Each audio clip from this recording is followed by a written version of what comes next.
आमर डिमांड रहिबो प्रभु जगन्नाथ पाखरे समस्ते समान।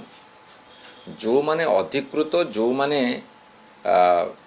स्थिरीकृत जे तांकर कार्यक्रम रे भाग नेबे रथयात्रा को श्रृंखलित करेंगे से मान को छाड़देले क्या से न दिंतु। वीआईपी वीवीआईपी कल्चर को टोटाली बंद करंतु। गोटे पटे कहब प्रभु जगन्नाथ आखिरे समस्ते समान, आउ गोटे पटे चेला चामुंडा को धरी कड़न भितर पशि रथयात्रा को महाविशृंखल परिणत करवा ये कौन सी गुण रे ठीक नुहे, कौन सी मते ठीक नुहे।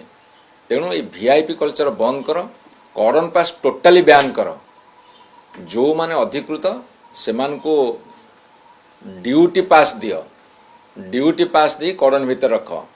आग ट्रेंड सेट करंतु राज्य सरकार, से माने कड़न भितर को जातुनी कि तांको चेला चामुंड को पास दिंतुनी कि वीआईपी कल्चर को बंद कर।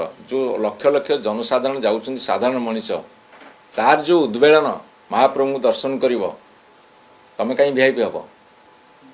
वीआईपी कल्चर बंद कर, ताकू तीव्र विरोध करा जाउची। जदि वीआईपी कल्चर बंद करिवो ताहले सब किछि श्रृंखलित हबो। तेणु आसंता काली तांको पाखे सुजोग अछि से माने टोटाली कड़न पास बैन करंते कोइ कांड छांड करिवो। तमे तो एमिति ऑफिशियल 6000 कड़न पास देइतलो, अनऑफिशियल आउ 10000 देलो। कांड छांड माने कोन अछि? तमे टोटाली बैन करो, ओनली ड्यूटी पास। जदि कौन सी मंत्री ड्यूटी अच्छी ड्यूटी पास दे दियो, कड़न पास बिल्कुल दियोनी, टोटाल बैन करो।